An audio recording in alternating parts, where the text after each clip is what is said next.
Siliguri eastern বাইপাসের Baneshwar মোড় থেকে ছোট ফাপড়ি যাওয়ার রাস্তার বেহাল দশা দীর্ঘদিন ধরে, যা নিয়ে বিরক্ত এলাকাবাসী।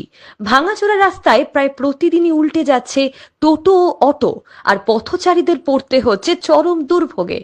বিশেষ করে বর্ষার সময় রাস্তার গর্তে জল জমে চলাচল হয়ে পড়ছে আরো বিপজ্জনক।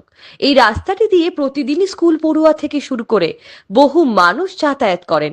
স্থানীয়রা জানিয়েছেন, বহুবার পঞ্চায়েতকে জানানো হলেও কোনো স্থায়ী পদক্ষেপ নেওয়া হয়নি।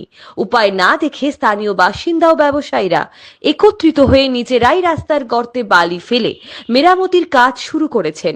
এই বিষয়ে ডাবগ্রাম 2 গ্রাম পঞ্চায়েতের প্রধান মিতালি মালাকার জানান, ওই রাস্তাটি উত্তরবঙ্গ উন্নয়ন দপ্তরের অধীনে পড়ে, তাই তারা সরাসরি কিছু করতে পারেন না। তবে যদি কোনো ছোটখাটো সহায়তার কথা তাদের জানানো হতো, তাহলে তারা অবশ্যই তা করতেন, কিন্তু পঞ্চায়েতকে এ বিষয়ে কিছুই জানানো হয়নি।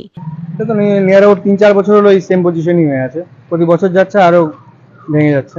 এখানে পঞ্চায়েতে কমপ্লেন জানানো হয়েছে, তারপরে লাস্ট টাইম পথ অবরোধ পর্যন্ত করা হয়েছিল। লাস্ট ইয়ার বানেশ্বর মোড়ের মধ্যে পথ অবরোধ পর্যন্ত করা হয়েছিল, তারপরেও এখানকার না স্ট্রিট লাইট না রাস্তা, কোনোটাই কাজ হচ্ছে না। এখান থেকে পঞ্চায়েত আসে লাস্ট ইয়ার এসেছিল, এসে আমাদের বললো আপনারা গোডাউনে আছেন, এখানে আছেন, আপনারা মাটি ফেলে দিন।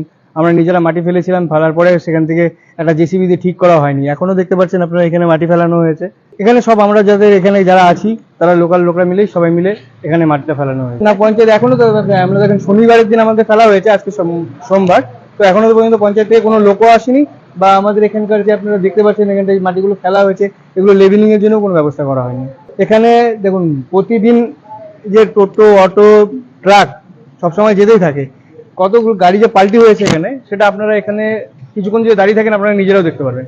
মাঝে মাঝে এখানে টোটো পাল্টি হয়ে যায়, গাড়ি পাল্টি হয়ে যায়, যেমন গাড়ি অনেক সময়, যেহেতু এই রোডটা ম্যাক্সিমাম গোডাউন আছে এখানে, তো গোডাউনে যে সব গোডাউন আছে, গোডাউনের থেকে মালগুলো নিয়ে যায়, তো ভ্যানওয়ালারা যেতে যেতে ভ্যানের চাকা ভেঙে যাচ্ছে, এরকমও দেখতে পাচ্ছি আমরা। কোনো সুরাহা নেই। ইভেন রাত্রেবেলা এখানে যে এখন এখানে যত স্ট্রিট লাইট আছে, একটা স্ট্রিট লাইট জ্বলে না। স্ট্রিট লাইট তো সেম কন্ডিশন। এখানে যে সামনেই পয়সা আছে, এখানে আমরা অনেকবার বলেছি। লাস্ট টাইম আমরা 2-1 বার, এই সামনে একজনের বাড়ি আছে, উনি নিজে মেকানিক নিয়ে এসে তারপরে রোড লাইন ঠিক করার চেষ্টা করেছে, কিন্তু এখানে রোড লাইন তারপরে এসে এখানে কি প্লাস্টিক র্যাপ করে দিয়ে চলে গেল, তারপরে আর কোনো কথা নেই। আমার নাম শঙ্কর সাহা। না, আমি এখানে আমি কাজ করি, আমি এখানে 8 বছর হলো কাজ করি। এটা বলবো কি, দেখো আমাদের অঞ্চলের যেগুলো কাজ পঞ্চায়েতদের কাছে, সেগুলো তো আমি করাচ্ছি সব পঞ্চায়েতকে। আমি তো শুধু